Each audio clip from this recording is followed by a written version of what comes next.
nobody's the same. Children find their own identity in their own way, and sometimes their gender identity is different than their assigned sex.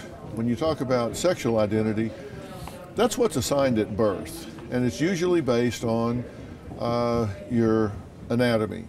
You look at, they say, what'd you have? Well, I had a boy. How do you know? Well, I look down here, it's a boy. Okay, but oftentimes that will not be how a child identifies. Their gender identity is a deep sense of identification that they feel inside, and that usually you get that sense about 3 years old.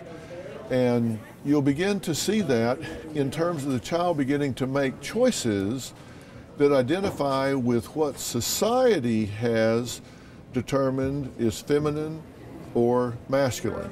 And the child will begin to gravitate towards that sort of thing. Now, this changes. Some parents say, well, it's just a phase. Yes, sometimes it is just a phase. Sometimes it'll last 2 or 3 years and then it'll change.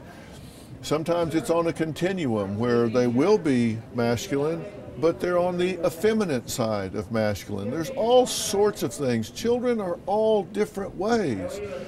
And the important thing is you just love them wherever they are.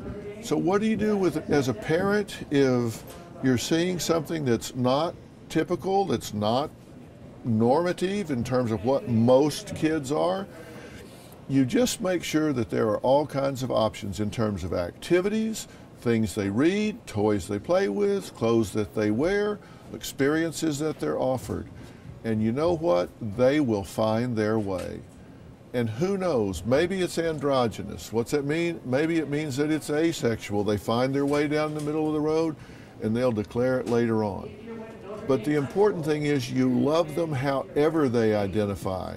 Male, female, somewhere in between, it doesn't matter. They're still a spirit. They're still a human being. They still have a personality, wants, needs, sense of humor, conflicts. You just love them wherever they are. That's the main thing. And number 2, educate yourself. Read, find out what's going on.